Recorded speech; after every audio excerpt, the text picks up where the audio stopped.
muchas gracias a vosotros todos por su presencia. Voy a pedir disculpa por mi castellano, porque a veces es un castellano un poco errado, pero creo que se puede entender sin problema. Yo tengo un título a la intervención que no envié, pero que lo voy a leer, que era Las movilizaciones armadas en el mundo rural venezolano, siglo XIX, y la propuesta es una historia política de lo social. ¿Qué voy a privilegiar? Privilegio en mis trabajos actuales movimientos armados que sacuden las provincias del centro oeste de Venezuela en 1846 primero y en 1858-59. Y lo que propongo en esta ponencia es una nueva lectura de estos momentos de intensa movilización para ultrapasar finalmente la tensión que pude observar, por una parte, tensión entre la voluntad de las autoridades de la época de desacreditar a estos movimientos, frecuentemente reducidos a banditismo y criminalidad, y por otra parte de la tensión, una historiografía venezolana o sobre Venezuela que a veces instrumentalizó a estas formas de movilizaciones populares del siglo XIX, politizándola, de manera anacrónica. Entonces, la primera parte de mi intervención será sobre este tema más historiográfico y después del primer debate sobre estos movimientos mismos y cómo intento estudiarlos. Sí. Ahí se ve. Bueno, muy bien. Entonces, es el mapa de Venezuela y entonces la región que se puede ver en este mapa, Venezuela, y la zona en rojo es la zona donde opera una facción, pero también las otras movilizaciones de los 40. Entonces, ¿cuál es el contexto para entender las dos temporalidades y la articulación entre las dos movilizaciones? La del 1858, primero, puede parecer curioso, pero es mejor empezar por la última. A inicio de marzo de 1858, la movilización de una oposición política a la cabeza de la cual está un general, el general Castro, amenaza al gobierno y el presidente de la República. Y tras la movilización de más o menos 5.000 personas, este general Castro entra en Caracas y debido a la desafección de sus aliados, el presidente de la República, el 15 de marzo, José Tadeo Monagas, renuncia al poder. Presidente polémico, así como su familia, la caída de la dinastía de los Monagas, tal como está llamada por sus detractores, provoca, sin embargo, la movilización inmediata de una facción armada, la facción de la Sierra, tal como de inmediato se la denomina, dirigida por 3 hombres. El nombre es importante: Zoilo Medrano, José de Jesús González y Donato Rodríguez Silva, conocidos por su participación en las revueltas campesinas de 1846 y también por su compromiso político y militar en gobiernos anteriores. Su campo de acción es las provincias del oeste y suroeste de Caracas, provincia de Aragua, Guárico, Carabobo, Cojedes y también de manera más marginal Apure y Barinas. Es decir, estas provincias, provincia de Aragua, Carabobo,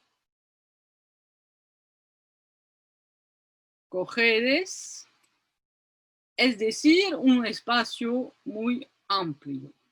Ahora bien, este territorio corresponde también al espacio sacudido por importantes revueltas campesinas en 1846 y la memoria de estos acontecimientos de los años 40 rodea la movilización armada de 1858, del mismo modo que la actuación de los actores es impregnada por la memoria del 1846. Esta década de los 40 es muy importante porque se caracteriza precisamente por la estructuración de lo que se suele llamar un liberalismo popular o radical, en particular después de los trabajos novedosos de Guy Thompson en los años 90 sobre México. Aparece este liberalismo en el marco de la creación del Partido Liberal por Antonio Leocadio Guzmán en 1840. Es muy importante porque es el primer partido orgánico, es decir, un verdadero partido político, y también importante porque el fundador del partido, Antonio Leocadio Guzmán, contribuye o inicia una reflexión muy importante sobre el papel de los partidos políticos para el fortalecimiento de la democracia, es decir, un debate muy novedoso para el periodo. Durante los años siguientes se desarrollan acciones y actividades, en particular en estas regiones, las cuales contribuyen a la difusión de los preceptos liberales de aquel entonces y es muy interesante, a su apropiación por sectores populares, así como contribuyen a una indudable politización. A tal punto que, aproximándose las elecciones presidenciales de 1846, las autoridades políticas intentan contrarrestar esta dinámica adoptando medidas represivas para impedir candidaturas de sus representantes y la organización de juntas electorales. Efectivamente, hay numerosos candidatos que se reivindican de este Partido Liberal, que sea Antonio Leocadio Guzmán, pero también Ezequiel Zamora, que estará uno de los líderes de este liberalismo más popular, e intentan impedir, invalidar candidaturas y organizan fraudes que contrarrestan el avance de este liberalismo. Tenemos muchos ejemplos de esta represión en las diferentes provincias y en los cantones de estas provincias. Aquí están más o menos resumidos los dos contextos de estas movilizaciones. Sin embargo, y más allá de los vínculos objetivos que existen entre los dos movimientos, lo que me parece también importante poner de relieve es, y lo mencioné en mi introducción, la lectura hecha por las autoridades y por la historiografía, lectura de estos movimientos. Análisis que requiere una reflexión también sobre las representaciones de las autoridades, pero también sobre las herramientas privilegiadas para hacer la historia de estos movimientos. En particular, de ahí mi subtítulo, la historia social. Efectivamente, la historia social ha sido movilizada por varias corrientes historiográficas venezolanas y permitió dar a conocer estos acontecimientos, pero su perspectiva impedía hacer una lectura desde lo político, es decir, hacer una historia política de lo social para reconocer la dimensión auténticamente política al origen de estos movimientos armados y también de sus actores, que sea a nivel individual u colectivo. Por un lado, tenemos estas sublevaciones de 1846, cuya dimensión política está mucho más fácil de captar debido a su vínculo con la creación del Partido Liberal, pero de manera curiosa fueron sobre todo estudiados a partir de sus principales líderes, es decir, Ezequiel Zamora, que ya mencioné, Crisóstomo Falcón, y también Francisco Rangel, cuyo perfil es aún más interesante para esta historiografía porque era un líder indígena. Y la heroización de estos actores, tanto por la historiografía como por el poder político de la época, impedí leer y estudiar la complejidad del compromiso del conjunto de los actores y su anclaje en un proceso de politización campesina durante la década. De otro lado, tenemos esta facción de la sierra, la cual, a pesar de su importancia, vamos a verlo, de la persecución de la cual fue objeto por las autoridades de la época, e incluso vamos a verlo también, hace parte del suspense de la ponencia, y la fama de sus jefes ha sido casi ignorada por los estudios que sean estudios sobre el tema o sobre la época, a excepción quizás de algunos trabajos sobre dos de sus líderes. Aunque tenemos, y lo veremos después, fuentes importantes para hacer este tipo de estudios. Ahora bien, para entender y aprender debidamente estos fenómenos, me parece indispensable analizarlos desde esta perspectiva de historia de lo político, para ser atentos a los actores. Volvemos entonces primero sobre la historiografía, sobre estos temas, una historiografía que podemos calificar en el caso venezolano de incompleta y politizada. ¿Por qué?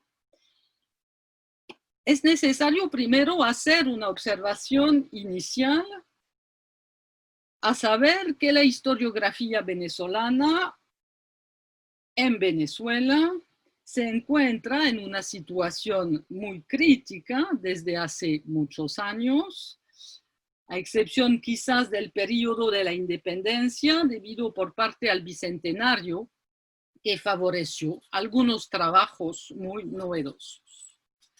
No voy a enumerar y hablar del contexto venezolano, pero hay una realidad de estos últimos años, que sea de acceso a las fuentes, que sea de una polarización y politización del debate historiográfico, que fue fatal para algunos estudios.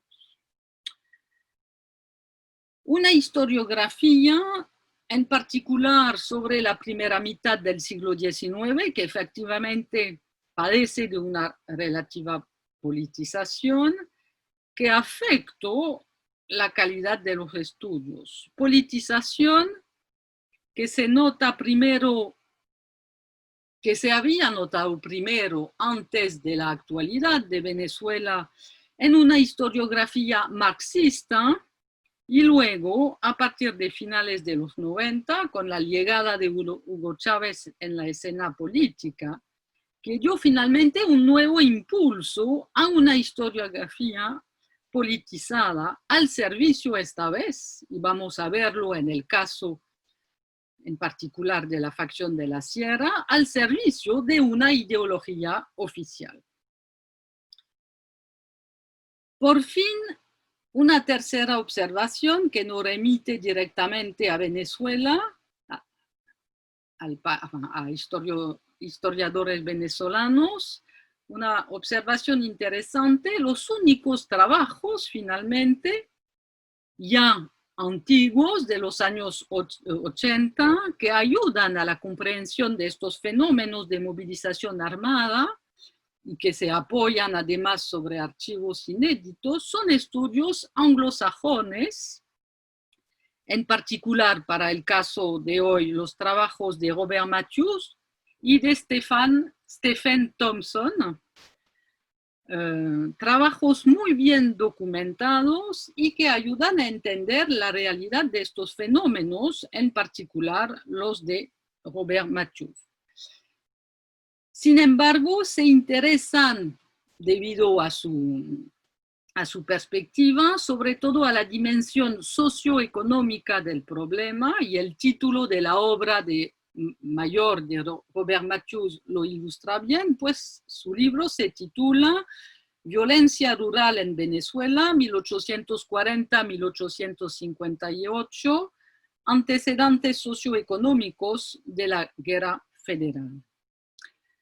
Considera que estas formas de movilización popular armada se parecen a formas de bandidaje social. Adopta la perspectiva de Hobsbawm de manera interesante, pero sin la dimensión política que le confirió a la historia social este gran historiador británico, cuyo aporte mayor y que fue ocultado hasta hace poco es precisamente a través de una verdadera revolución epistemológica de la nueva historia social, inaugurar una historia par le bas, para retomar la expresión en francés, que amplía la noción de política a actitudes hasta el momento consideradas como irracionales. Esta historia social, nueva historia social, que toma en cuenta lo político, interroga las acciones y las representaciones del pueblo, así como la diversidad de sus prácticas y los universos populares. Y es el historiador francés François Jarige, en su homenaje a Hobsbawm, que falleció en 2012, disculpe, cuando Hobsbawm habla de prepolítica en sus trabajos, en particular sobre los primitivos, es precisamente para subrayar que estos movimientos sociales no se reducen a delincuencia, barbaridad o criminalidad, sino al contrario, que poseen una racionalidad propia y una dimensión política. En esta perspectiva, es uno de los primeros a salir, a pesar de su compromiso al lado del Partido Comunista, del marco conceptual estrictamente marxista, y va a tener una importancia muy importante para la historiografía británica, pero también con una influencia importante entre varios historiadores que trabajan sobre la América Latina. Permite una renovación de la historia social que se encuentra en muchos de los estudios que se publicaron estos últimos 15 años sobre este tema para América Latina, que sean en particular los trabajos de Carlos Aguirre, Charles Walker, Peter Guardino, Romana Falcón y Antonio Escobar Osmende y otros. Hay toda una escuela hecha de historiadores británicos, pero también latinoamericanos, que se nutrieron de este aporte de Hobsbawm. Nueva historia social que no olvida lo político y una nueva historia también atenta a los actores en su conjunto, lo que no hicieron necesariamente los historiadores marxistas o no venezolanos. Los trabajos de Machus y Thompson sobre Venezuela ofrecen una renovación significativa, aunque hace falta a veces todavía la dimensión política para entender de manera debida esta estructuración del liberalismo popular. Machus cuestiona en sus trabajos el contexto de los años 40-50, la inestabilidad sociopolítica, y la articula con lo que llama la violencia rural, caracterizada, según él, por una explosión de acciones armadas. Trabaja, y volveremos sobre este fondo, a partir del Fondo Interior y Justicia del Archivo General de la Nación, y ofrece un estudio de estos movimientos, tomando en cuenta el contexto político y la relativa exclusión de las masas, expresión que él utiliza, pero dejando de lado finalmente los móviles políticos y las prácticas. Es un estudio finalmente demasiado globalizante que no permite entender a nivel micro precisamente las lógicas de movilización de estos grupos y de sus miembros. Al centro de la tesis de Stephen Thompson, joven historiador en su época, que realizó un doctorado con Malcolm Dease, el historiador especialista de Colombia en Oxford, y que nunca fue publicada. En su tesis, Thompson trabaja sobre el periodo de la Guerra Federal, que estalla en 1858, y sus antecedentes, con la voluntad precisamente, y no es por casualidad que sea Malcolm Dease, que sea el director de la tesis, de romper con lo que él llama The Social Protest Interpretation, una interpretación, según él, marxista, según la cual la guerra federal y la inestabilidad que la precedió sería únicamente vinculada al descontento de las masas rurales y su voluntad de protestar contra lo que consideran injusto en la sociedad. Señala también que esta historiografía habla sin cesar de la participación de las masas, pero sin evaluarla debidamente. Sin embargo, no voy a detallar demasiado el trabajo de Stephen Thompson. A pesar de una propuesta original y del uso de un corpus también muy importante de archivos, en particular la prensa de la época, su problemática está también demasiado global y hace falta un trabajo que restituya la tensión entre lo general y lo particular, lo colectivo y el individual. Perdón.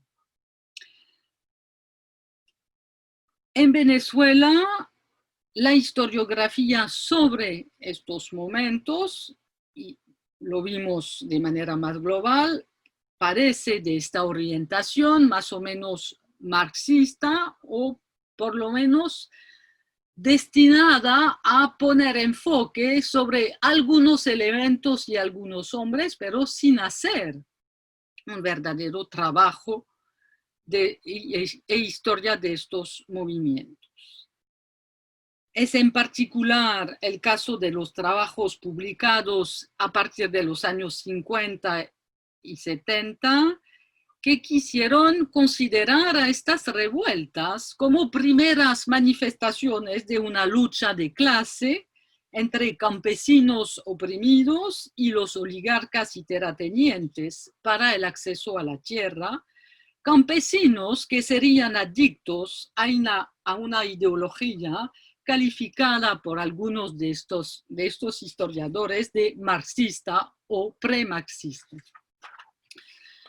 La figura emblemática de esta escuela o de esta corriente historiográfica en Venezuela, a pesar de ser un historiador importante, es sin duda Federico Brito Figueroa, que falleció en 2000, quien a pesar de la importancia de sus trabajos sobre las estructuras económicas y sociales de la Venezuela tardiocolonial y del siglo XIX, y de sus trabajos también sobre la esclavitud, contribuyó ampliamente a la divulgación de esta lectura y, en el caso que me interesa, a la heroización de Ezequiel Zamora, escribiendo una biografía de Ezequiel Zamora, y erige finalmente a Ezequiel Zamora en líder ineludible del liberalismo popular,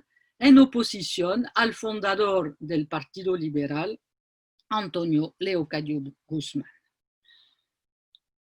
También en estos últimos años se publicaron algunos estudios de índole político y ideológico que, sin trabajar estos movimientos, intentan también presentarlos como vanguardias finalmente del socialismo del siglo XXI. Hay en particular un artículo de un señor que yo no conozco, que se llama Roberto López Sánchez, que publicó en Brasil en 2006 un artículo titulado La historiografía venezolana ante los nuevos paradigmas, que parece de un anacronismo terrible y que incluso es el que habla de esta lucha popular y de esta vanguardia del pueblo del siglo XIX, del socialismo del siglo XXI.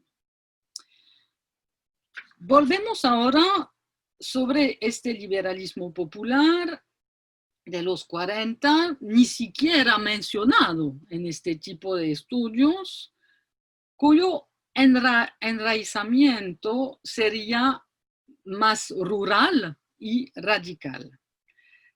Hubo varias encuestas abiertas sobre este tema para otros países, realizadas, lo mencioné, por Guy Thompson en los años 90, el trabajo inicialmente sobre México, pero contribuyó a estudios sobre otros países de América Latina, pero de manera sintomática. En ninguna de estas publicaciones colectivas figuran estudios sobre Venezuela. Y los estudios, los trabajos que mencionan a este liberalismo caen en los mismos defectos, finalmente ya mencionados, estudios anacrónicos que adoptan un marco conceptual que privilegia los conflictos de clases, cuyas principales reivindicaciones serían el reparto de la tierra, la lucha contra una burguesía poseedora. Y anacrónicos también porque este marco conceptual les obliga de una cierta manera a considerar a estas poblaciones rurales en estado de insurrección armada como masas revolucionarias y antiesclavistas, cito, opuestas naturalmente a una explotación de las clases oprimidas heredada de la colonia, cito también. Cabe mencionar, para terminar este primer punto, que algunos de estos estudios, y es en particular de manera quizás paradójica de Brito Figueroa, que permiten o que permitieron, si hacemos una lectura que no hace hincapié en la dimensión ideológica, poner luz sobre algunos problemas vinculados en particular a este tema de la propiedad de la tierra, que permiten entender el porqué de esta movilización y reintroducir estas movilizaciones en lo político. Y además, trabajos como los estudios de Brito Figueroa entregan también algunos datos sobre esta cultura política popular específica a la región que estudio. Es lástima, sin embargo, que estos datos sean finalmente de una cierta manera instrumentalizados por razones ideológicas que determinan finalmente el análisis.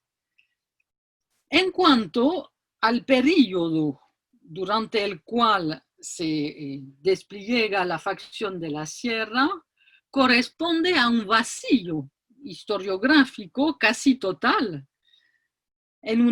dentro de una historiografía ya deficiente. Se debe por parte, primero, a la situación política y económica de estos años que anteceden la Guerra Federal, años de inestabilidad, donde no se producen muchos datos económicos, cuando era el caso para las décadas anteriores, desde 1830 hasta finales de los 40, tenemos datos muy interesantes. Entonces es quizás la primera razón, pero también porque hubo después la Guerra Federal, que hizo finalmente una especie de nube sobre los años que anteceden y que interesan menos a los historiadores, cuando estos 2 años son cruciales incluso para entender el desarrollo de la Guerra Federal. Entonces voy a parar en este primer momento y veremos en el segundo momento cómo estudiar, cuál es mi propuesta para estudiar a estos movimientos y utilizando qué tipo de fuentes y cómo trabajarlas para intentar su análisis. ¿Cuál es el origen concreto de esta movilización rural? Digo, porque por ahí uno tiene una imagen de lo poco que ha leído sobre zona, o sea, yo tengo en mi cabeza a los llaneros, algún sector agricultor, una población afrodescendiente importante. Digo, ¿cuáles son los sujetos que movilizan estas movilizaciones armadas? Y además de eso, la otra cuestión, los sujetos que lideran, ¿serían equiparables, digamos, a la figura del caudillo, como le llamamos acá en el Río de la Plata?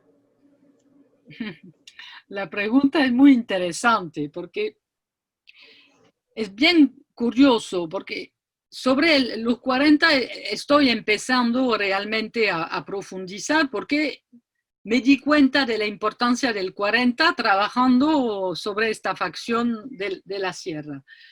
Pero, ¿qué ocurre? Lo interesante es que esta movilización no se produce en los llanos, se produce en la zona precisamente entre Caracas y los llanos. Es el límite. Y por eso que hablé que la región marginal de la facción y de la movilización de 1846 es Apure. Y Apure es el inicio de esta zona llanera. Se produce en una zona que es una especie de apertura para entrar en Caracas y que hace una especie de zona intermediaria entre Caracas y los llanos. Y no es por casualidad tampoco que es en esta zona que se produjeron las batallas importantes a inicio de la Guerra de Independencia. Es una zona de movilización importante, una zona agrícola, más o menos rica, pero que padece a partir de los 40 y aún más en los años 50, cuando hay una degradación de la situación económica, que padece de un aislamiento de la capital y que no consigue desarrollarse, que padece también, y es uno de los aportes muy importantes de Machús, que padece de una falta de mano de obra. Es una son campesinos, hay una población negra importante, es una población muy nómada, no sé cómo decirlo de otra manera, pero muy difícil de captar por los terratenientes que trabajan en un lugar, en otro, en función del salario, del sueldo que se le ofrecen, y que se van a movilizar debido a la proximidad de la capital y de una difusión mediante actores, y es la segunda parte de tu pregunta, que a la vez difunden, vamos a verlo, pero que reciben también que tienen una recepción muy positiva en estas zonas de alta movilización desde hace tiempo. En cuanto a la fisionomía, tengo que trabajarlo de manera más detallada para los años 40, la década de los 40, perdón. Es una población mezclada de esclavos libres. En 1858 ya la esclavitud la abolición de la esclavitud es hecha, pero hay una población negra libre en su mayoría, pocos indígenas, son muy pocos, y campesinos típicos de la zona. Pero lo interesante, y en tu pregunta, porque me la planteé también, cuando trabajé el periodo de la independencia sobre los juicios de las causas de infidencia, perdón, la cuestión étnica estaba muy importante y se preguntaba y teníamos datos sobre el origen, entre comillas, de las personas, que sean los acusados, los testigos, a tal punto que cuando empecé a trabajar sobre mediados de siglo, yo pensaba encontrar datos sobre estos elementos y no existen en las fuentes que movilice. Porque son poblaciones muy mezcladas. No es una zona, no es la zona caribe como puede ocurrir en Cumaná, por ejemplo, en la costa caribeña, ni una zona indígena como en el caso de los Andes. Entonces, no tengo una respuesta muy clara sobre el perfil de estos campesinos. En cuanto a los líderes, son caudillos, sí, más o menos, es decir, que son en particular los jefes de la facción, son que notables, es decir, personas que fueron jefe político, voy a decirlo después, pero uno de los tres después de la guerra federal es electo gobernador de la provincia, es decir, que son hombres que tienen una influencia sobre estos campesinos y un poder de movilización importante.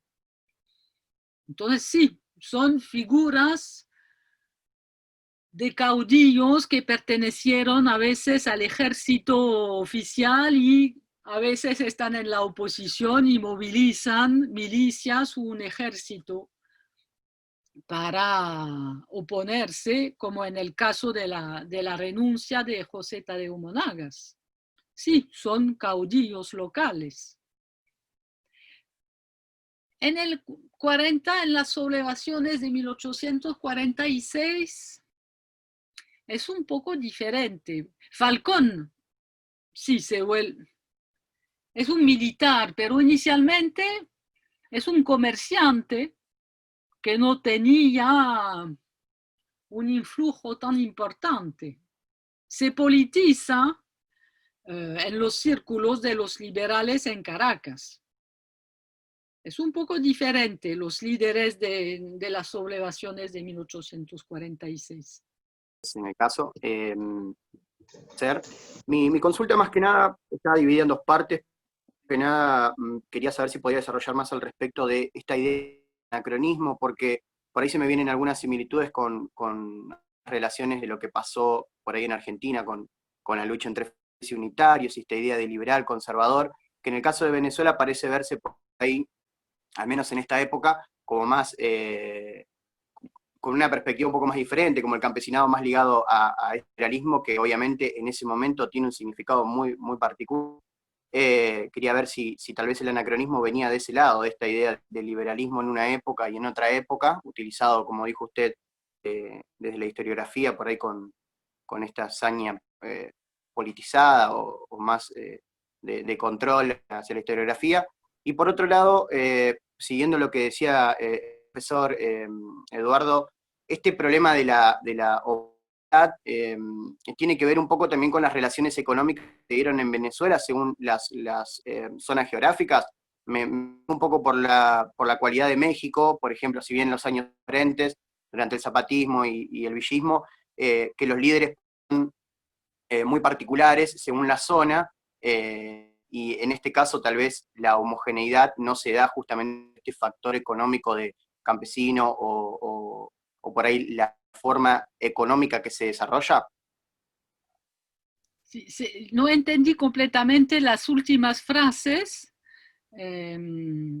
Cuando hiciste el paralelo con México, me, me faltan algunas Me refiero palabras. así, me refiero así, la cuestión económica o sea, si la forma en la que se desarrollan económicamente el campesinado, tomando el ejemplo de México y estos líderes particulares que tienen, como Zapata o como Villa, según justamente el desarrollo que tienen, que son muy diferentes, y no llegan incluso a tener una coincidencia o una homogeneidad a la hora de los levantamientos o de los enfrentamientos en contra de sus enemigos, se podría ver de manera paralela en Venezuela en cuanto a cómo el campesinado se desarrolla económicamente, puede ser en el llano, o puede ser en el centro de la ciudad, o en los alrededores.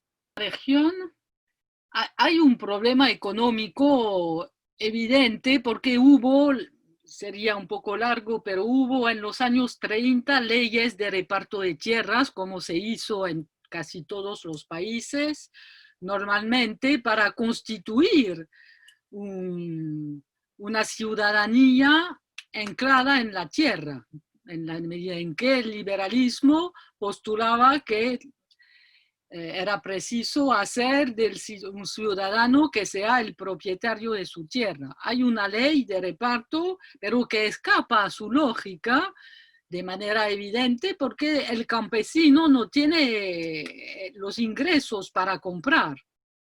Y es lo que va a provocar la concentración de la tierra y el empobrecimiento de esta población campesina, incluso en estos valles que son valles ricos.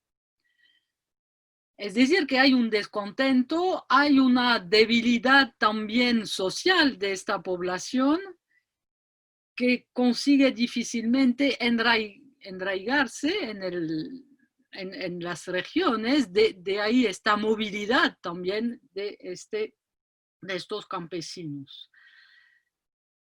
La politización verdadera se debe a lo que ocurre en esta década con, bueno, hay la creación del Partido Liberal, pero hay otras cosas también, y prácticas que voy a detallar en la segunda parte que contribuyen a esta, ¿cómo decir? Hay una politización, pero sobre todo una relación que se hace casi cotidiana debido a prácticas de socialización de estas ideas políticas que permite entender la movilización.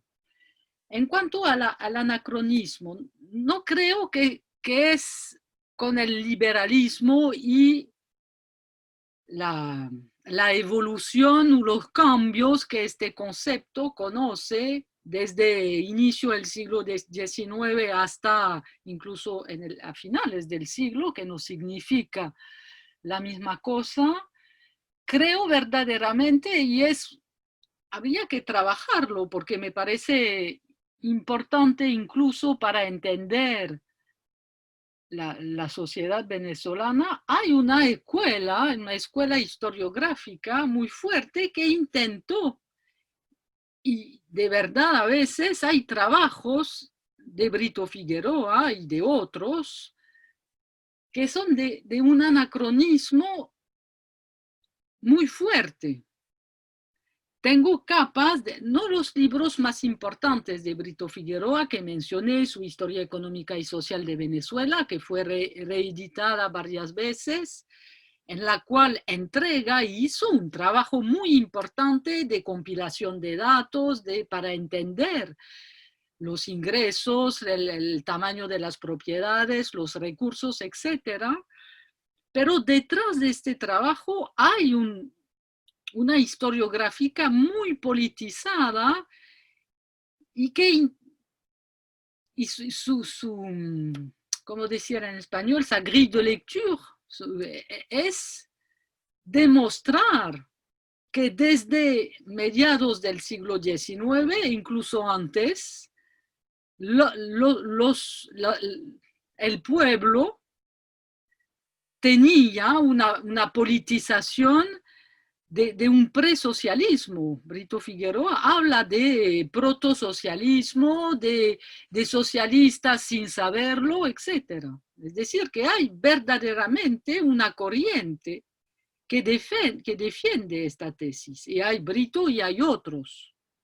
Y quizás Brito Figueroa es el que lo hace de manera más seria, porque hizo un trabajo de historiador muy importante, pero es algo bien raro que la historiografía venezolana de estos años, años 50, pero sobre todo 60, 70, hubo una renovación más o menos en los años 80 y de repente, cual que sea la opinión sobre lo que significó Chávez a nivel más político, hubo de nuevo esta instrumentalización de la historia para nutrir un discurso oficial y una ideología del contemporáneo. Entonces no creo que es a partir del liberalismo y de la polisemia del concepto que se produce este anacronismo. No creo. Hola, buenas noches. Mi consulta está un poquito más guiada a las cuestiones metodológicas de la investigación y cómo se pasó en esta renovación de la historia social a ver a las movilizaciones armadas con su propia racionalidad política y su propia forma de entender la política. Yo quiero saber cómo era ese proceso de construcción de nuevos conceptos para estudiar esa historia política. Vamos a verlo concretamente con los dos casos después, pero la renovación se hizo movilizando nuevas fuentes primero, es decir, trabajar. Es una voluntad también historiográfica, es decir, que las fuentes la teníamos, que sean para trabajos sobre Europa o sobre América Latina, es un enfoque particular, es decir, y lo vemos en los trabajos anglosajones que mencioné, es decir, que manejan las fuentes, pero con un objetivo distinto, es decir, buscar las razones económicas, considerar a los actores de manera colectiva, y esta renovación se hace con la renovación de la historia política en los años 80, la historia de lo político, y por eso que hice la distinción, es decir, que no es historia política, sino historia de lo político, es decir, de las prácticas.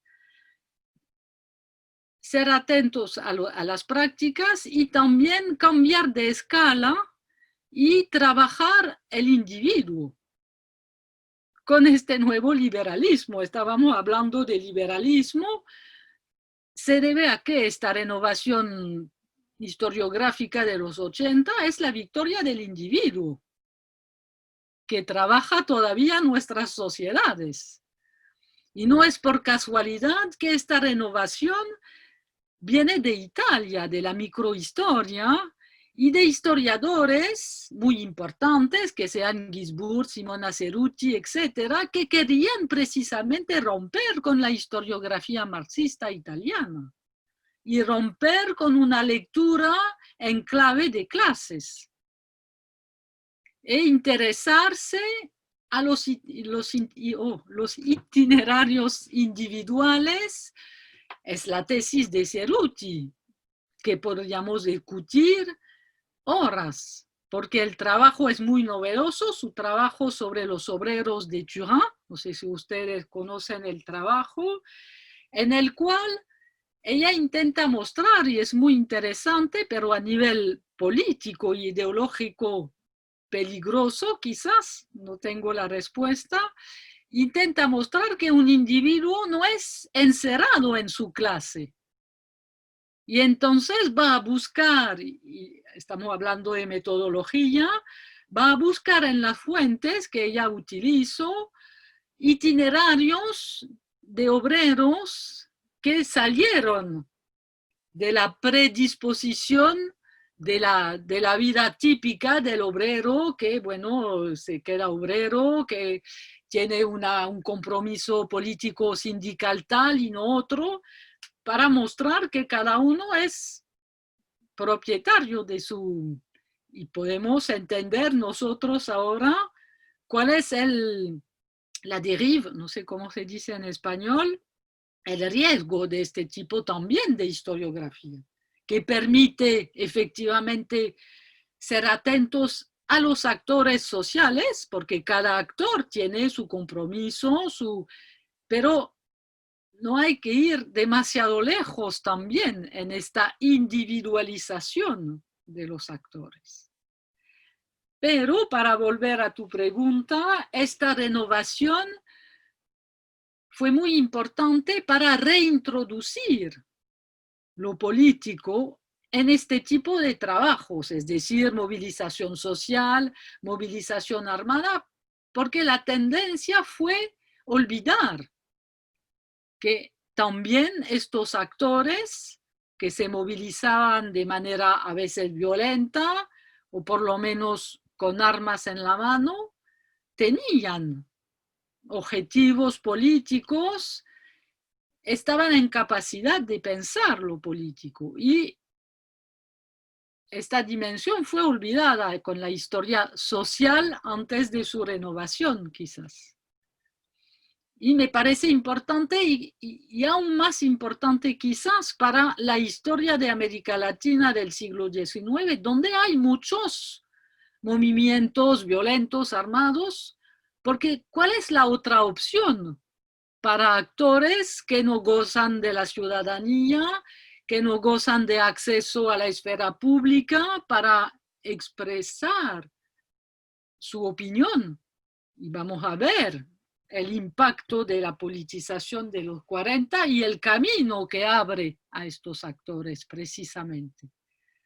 Entonces, la metodología es hacer una lectura distinta también de las fuentes, movilizar mucho más las fuentes judiciales también, que nos permiten entender una voz, que es una voz captiva, para retomar la expresión de un historiador francés, que fue uno de los primeros en los 80 a cuestionar y a proponer una metodología para trabajar las fuentes judiciales.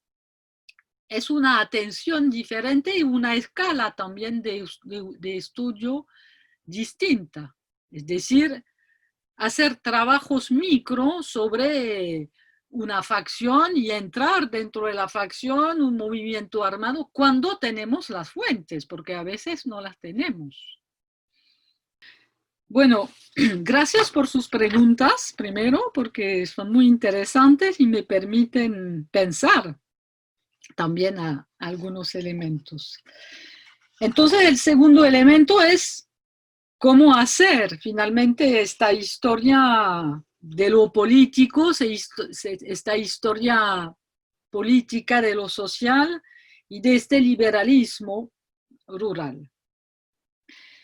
Primero, y acabamos de comentarlo de manera más o menos indirecta, reinscribir precisamente estos movimientos en lo político sin perder de vista los actores sociales y sus compromisos individuales y colectivos. Es esta tensión, para continuar a responder a tu pregunta, a nivel metodológico, de mantener esta tensión, es decir, la atención al individuo y también a los grupos colectivos y sus compromisos, sin perder de vista igualmente el contexto institucional en el cual estos movimientos se desenvuelven, es decir, estando atento a las formas de interacción que mantienen con los agentes del Estado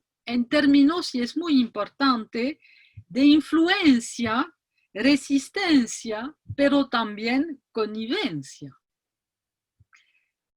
De ahí mi crítica a la historiografía. No hay que oponer clases sociales oprimidas y no sé quién opresores.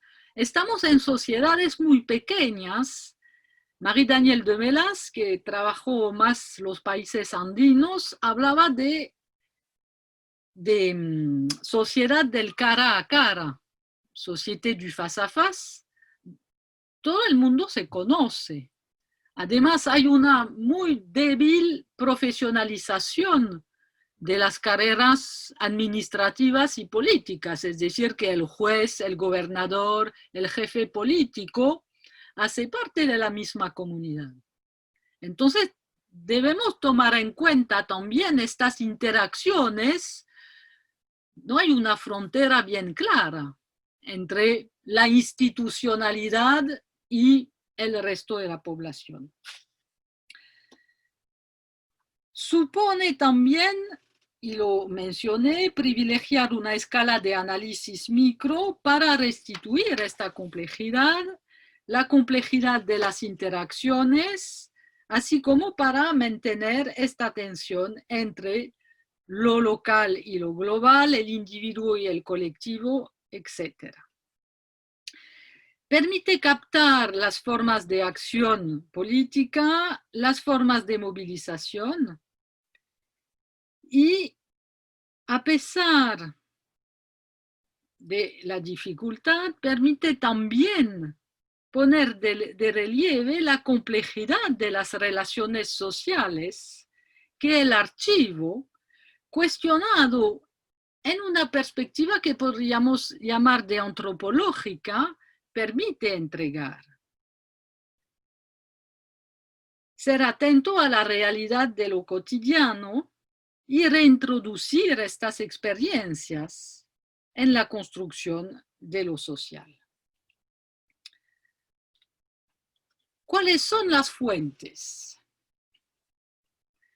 Las fuentes a partir de las cuales es posible proponer o intentar esta relectura son varias. Primero, y fueron movilizadas, de ahí mi respuesta, depende de la lectura y del uso, este Fondo Interior y Justicia, que contiene expedientes numerosos sobre movimientos concretos o documentos aislados que permiten más o menos reconstituir estos movimientos. ¿Qué hay en estos expedientes? Correspondencia entre las diferentes autoridades a nivel local, regional, nacional, pero también, y de ahí su interés, documentos judiciarios contra actores de estos movimientos o contra los facciosos, como en el caso de la facción de la Sierra. Tenemos, es una fuente y también una prueba de la existencia de este liberalismo popular, la prensa liberal popular, por parte conservada en los archivos de la Academia Nacional de la Historia, pero que nunca conseguí consultar. Tengo algunos datos, pero el acceso a esta prensa es muy difícil. Y tenemos también, en el caso que estoy trabajando, dos juicios muy, muy importantes Primero, el juicio de Antonio Leocadio Guzmán, fundador del Partido Liberal, un juicio muy importante de centenares de páginas, llevado a cabo en 1846, y el juicio de Ezequiel Zamora, líder de las revueltas de 1846. Estos dos juicios fueron publicados a finales del siglo XIX y de manera sintomática o no, nunca fueron movilizados por cualquier estudio histórico. Tenemos además, y no es una particularidad de Venezuela, la historiografía de finales del siglo XIX de los historiadores, algunos de ellos positivistas, otros no, una historiografía atenta al acontecimiento, que fue la crítica que les hicieron los portavoces de los anales, y que nos entregan, a pesar de su lectura y de su enfoque, datos muy interesantes sobre la circulación, en el caso venezolano, y el uso de esta prensa liberal, sobre las prácticas de sociabilidad asociadas a estos escritos, pero también sobre los vínculos, y es un elemento muy interesante, con el socialismo utópico a través de la presencia en Venezuela de algunos de sus representantes, en particular un Pierre Cero, poco importa su nombre y apellido, socialista utópico, fourierista, que contribuye a la publicación de uno de estos periódicos que se llama El Credo Igualitario, información, y son muchos otros, que invita también a analizar para entender este proceso, esta dinámica de politización, el enraizamiento del liberalismo popular en el marco de las circulaciones transatlánticas de estos actores que huyen en la primavera de 1848, pero algunos están presentes en las Antillas francesas bien antes de 1848, están presentes en Cayena, en particular artesanos, publicistas, y intercambian con actores venezolanos. Y es a partir de estos archivos que podemos empezar a entrar en el trabajo. Voy a dar algunos elementos sobre las sublevaciones del 46 y después de la facción antes de concluir. Primero, podemos considerar, para tener una idea de la riqueza y después del trabajo de análisis que debemos hacer, los datos que entrega Ezequiel Zamora, así como los testigos y acusados de su juicio. Un ejemplo para no estar demasiado larga, durante uno de sus interrogatorios, Ezequiel Zamora entrega datos sobre su implicación en la sublevación de 1846, pero también sobre las modalidades de socialización de las ideas liberales en los años anteriores, en este mundo rural del suroeste venezolano. Ideas discutidas, debatidas por amplios sectores de la sociedad. Indica que contribuyó él mismo a la movilización de los campesinos, cito, con la lectura de la multitud de papeles que salían de la prensa llamada de oposición o liberal. Afirma en el mismo sentido que para ganar prosélitos, como dice el fiscal, no es su palabra, es la palabra del fiscal, les leía los papeles que publicaba la prensa liberal, que eran muchísimos y que ellos mismos cargaban en abundancia en sus sombreros. Entre los que llaman documentos, menciona a una gran parte de los periódicos populares de la época. Algunos títulos: El Patriota, Las Avispas, El Zancudo, El Diario, El Sin Camisa, La Centinela, El Venezolano, que llegaban de Valencia u otros puntos de la región y en particular de Caracas. Sobre todo, indica la manera de circular de estos periódicos. Se recibía a ellos gratuitamente de la capital, pero también habían suscripciones colectivas para otros. Interesante también en una de sus respuestas al fiscal, que le pregunta si no puede ser curioso que un hombre como él, y responde a la pregunta, una de las primeras preguntas, simple comerciante cuyo nombre se ignoraba, lograse llevar a su alrededor a hombres tenidos por valientes, que por ser sí solos habían acometido la misma empresa que usted. No creo que haya sido esto obra de milagro, sino efecto causado por la prensa liberal, que a mí me ha perdido y me produjo iguales efectos para los demás que se comprometieron, llevado por la idea de destruir un gobierno que había quebrantado las leyes. Y son muchos los datos de este tipo en sus interrogatorios. Ejemplo ahora de esta primera generación de historiadores casi contemporáneos de los hechos, que entregan indicios de la politización y que trabajaron sobre fuentes, pero también con testigos y que hicieron entrevistas. Es el caso en particular de Laureano Villanueva, autor de la primera biografía de Ezequiel Zamora, publicada a finales del siglo XIX, en la cual publica también el juicio en su integralidad.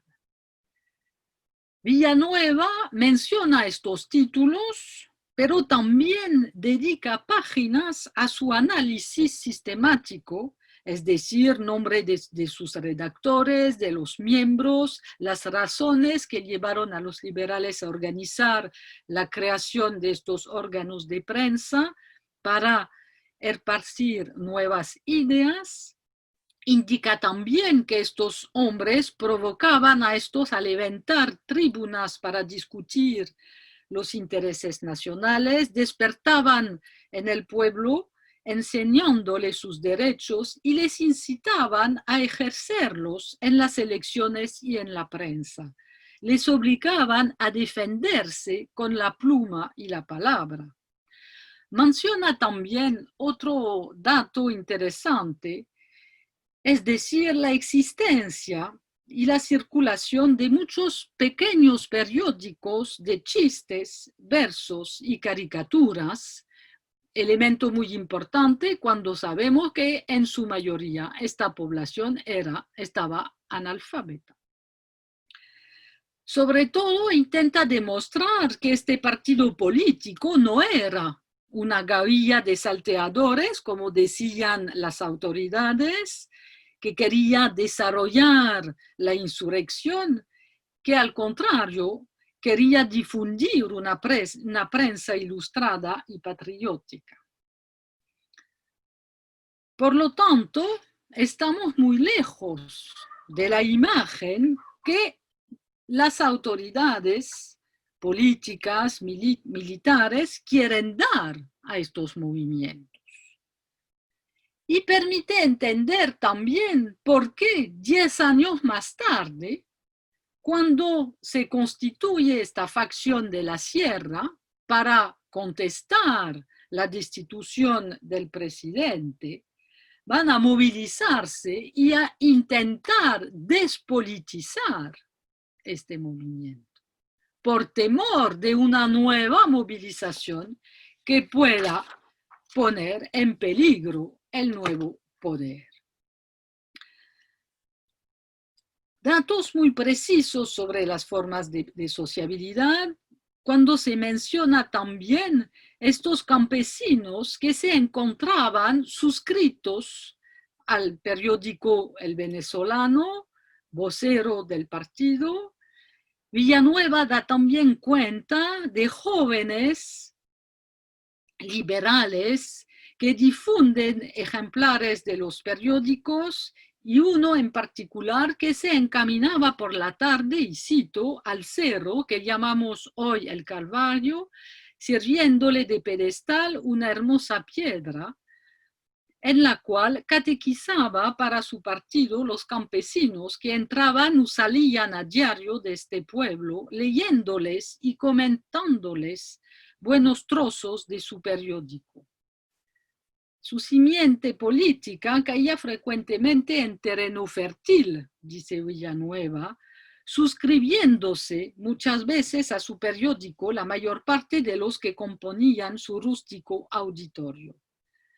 Menciona también a otra ciudad, San Rafael de Orituco, donde algunos liberales eran aclamados por el pueblo, que les formaban tribunas improvisadas en las calles públicas con mesas superpuestas, donde recitaban trozos de periódicos del partido, pronunciando también discursos alusivos que el auditorio, acogía con aplausos y aclamaciones. Los liberales envían también, y es muy interesante, agentes viajeros por los campos en misiones de propaganda para obtener el voto popular. Entonces, tenemos datos, tenemos elementos para encontrar fuentes y hacer este trabajo. Cabe mencionar también que Brito Figueroa retoma estos datos en su trabajo y en particular en su biografía de Ezequiel Zamora, es decir, la lista de todos estos periódicos, y indica que esta prensa popular tenía también una parte humorística muy interesante. A partir de estos primeros sondeos, disponemos entonces de elementos significativos que permiten un análisis de la estructuración de este liberalismo más popular. Tengo ahora que profundizar este estudio, pero tenemos los elementos, creo, para hacer este estudio. Para terminar, quiero presentar el trabajo que hice sobre esta facción. Lo hice a partir también de fuentes judiciales y sobre todo de dos expedientes del Fondo Interior y Justicia que permiten privilegiar el cualitativo sobre el cuantitativo. Estos dos expedientes son increíbles porque los encontré por casualidad buscando datos en diferentes tipos de expedientes, cuando de repente encontré un primer expediente de casi más de 500 folios, titulado Persecución de la facción de la Sierra, liderada por los tres hombres, y en otras cajas un segundo expediente que tenía también casi 500 folios, es decir, que yo disponía de unas fuentes muy importantes con documentos judiciales, interrogatorios, testimonios, etcétera, y sobre todo toda la persecución durante los 18 meses de su duración y la vida cotidiana de estos actores. Hacer un análisis fue un poco compleja, pero la atención a lo cualitativo que me permitido por las fuentes me permitió acumular elementos y finalmente reconstituir poco a poco un perfil más preciso de algunos de los actores de esta facción y no únicamente los tres líderes siempre mencionados. Esta atención a los actores me permitió encarnar, dar una espesura humana a esta movilización, identificar personas concretas y a veces incluso reconstituir su trayectoria y su perfil. Además, este enfoque me permitió poner de relieve las redes y reflexionar sobre la intensidad y estructura de las relaciones sociales a esta escala micro de las pequeñas comunidades que estructuran estas regiones. Una metodología micro que permite también salir de esta historia de los héroes y jefes de las rebeliones y restituir de esta manera los modos de compromisos, las trayectorias, para tener un retrato más fiel de la realidad social movilizada. ¿Cuál es esta facción, finalmente? Inicialmente y oficialmente, una facción movilizada por 3 hombres que toman las armas para denunciar el derrocamiento del presidente. Si nos referimos a la historiografía, mencioné que casi no existía historiografía sobre el periodo. Tenemos una versión siempre casi la misma, un poco oficial. Se movilizó, todo el mundo conoce la facción de la Sierra, incluso tiene una entrada en el diccionario de la Polar, el diccionario histórico, pero siempre la misma historia. 3 jefes presentados a veces como bandidos y criminales, movilizados 18 meses para defender un presidente destituido. Sería todo. Finalmente, busqué cosas y elementos sobre estos hombres, tenemos pocas cosas, elementos antes de su actuación en la facción, elementos después para el que sobreviví a la facción, porque los 2 murieron durante la persecución, y poco más. Pero de repente, buscando en las fuentes, descubrí un documento, no sé si vosotros pueden leer el PowerPoint. Descubrí este documento publicado a finales del siglo XIX. ¿Y qué es este documento? Es el documento redactado por este señor. No hay el nombre en la primera página, disculpe. Bueno, poco importa. Es un cronista de finales del siglo XIX.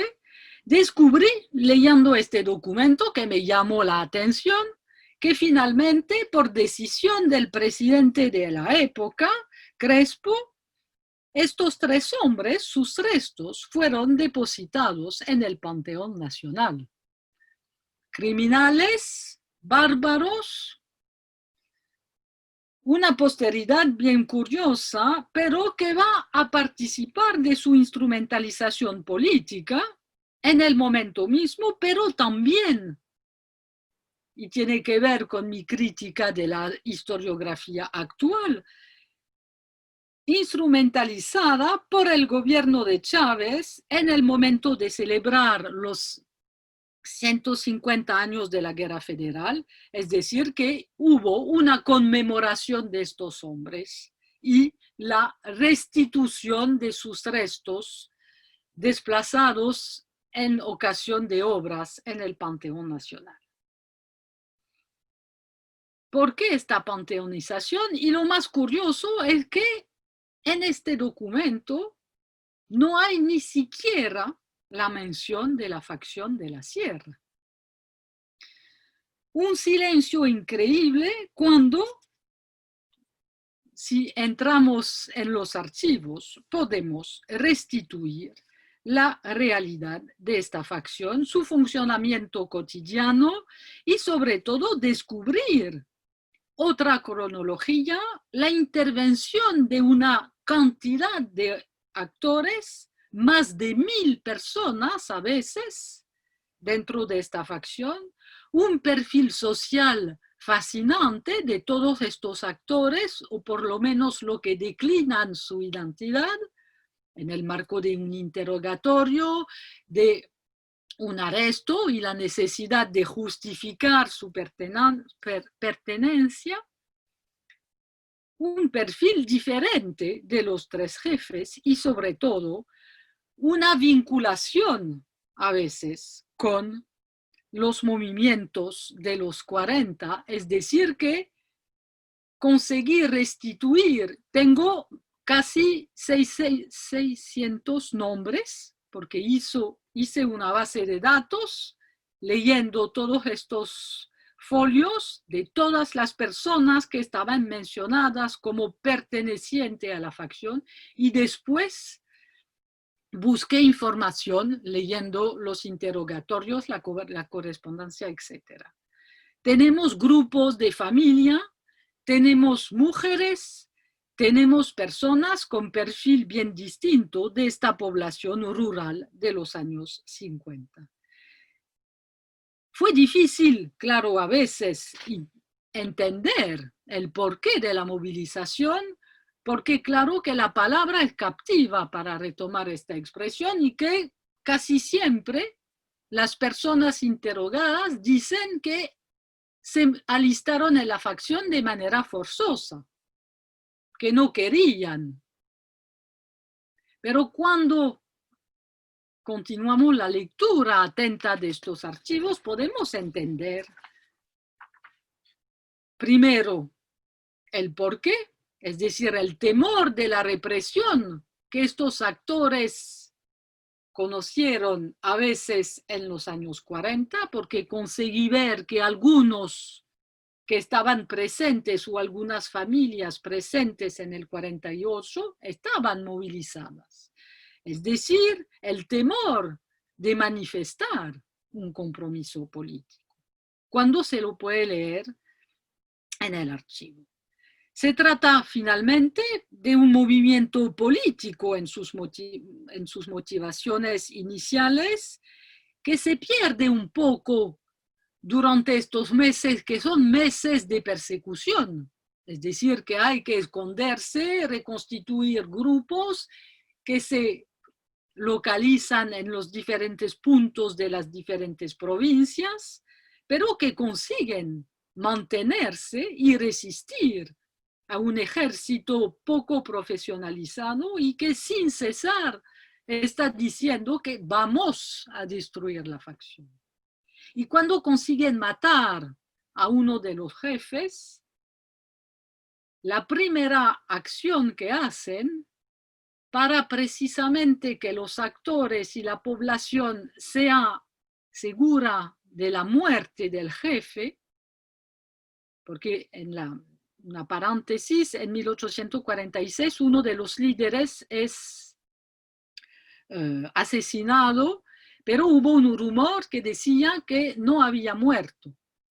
Y para que no se reproduciera esta situación, deciden poner la cabeza de este jefe de la facción de la Sierra en la plaza del pueblo de donde es originario. Entonces, la dificultad fue encontrar lo político debido a este temor y a una especie de... Se esconden los motivos políticos, de ahí finalmente casi una especie de reflujo de lo político en comparación con la década anterior, donde los actores afirmaban su compromiso. Un reflujo de lo político que no impide una lectura en clave política de esta movilización, de esta participación en la facción durante meses. Se puede leer también una recepción de lo político que contribuye a esta movilización, que contribuye a una relación, a la construcción de un vínculo con lo político de manera muy importante.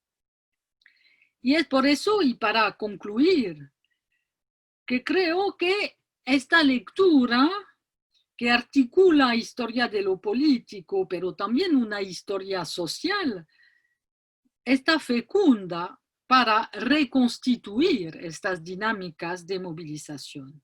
Esta atención a los actores y sus lógicas de compromiso permite entender de manera más precisa las modalidades de politización, ser atento a las interacciones entre estos actores, las instituciones y los agentes que hacen vivir a nivel local el Estado y con los cuales conviven al cotidiano, sobre todo porque, retomando a Jacques Revel, el autor del famoso libro Jeu d'échelle, las instituciones no pueden ser vistas como exteriores al campo social, ni siquiera como impuestas al campo social. Las dos esferas, y sobre todo durante este periodo, no pueden ser aprendidas de manera separada, porque en la realidad no son separadas, haciendo, si las separamos, como si la sociedad tenía una existencia propia, exterior a las reglas que la estructuran. Ahora bien, del mismo modo, no se pueden analizar los movimientos armados que sacuden a estas provincias sin cuestionar las relaciones dialécticas entre movilización armada y a veces violentas, lógicas de mantenimiento del orden y construcción del Estado, del cual depende también la construcción de la ciudadanía. Lo que permite también poner de relieve que la porosidad entre los agentes en conflictos y los agentes del poder. En particular, debido a lo mencioné, la poca profesionalización de las carreras y en particular de la carrera militar. ¿Quién tiene armas? Las milicias. Y en el caso de la facción de la Sierra, sin cesar, hay una porosidad entre los que pertenecen a las milicias movilizadas por los agentes locales de poder y los facciosos. Son los mismos. Y finalmente, para cerrar, tal como lo plantea una historiadora peruana que ustedes conocen, creo, Cecilia Méndez, en el prólogo de su libro muy importante, La República Plebeya, en relación con una rebelión, la rebelión de Huanta, en las primeras décadas del siglo XIX, dice que a pesar de su excepcionalidad, y tal como fue el caso finalmente de la facción y de su persecución, esta rebelión, dice, ofrece la posibilidad de plantear nuevas preguntas y nuevas rutas interpretativas sobre la historia política, pero analizando la política desde los núcleos de poder más pequeños, una sociedad rural, allí donde se piensa que el Estado nunca llegó. Muchas gracias.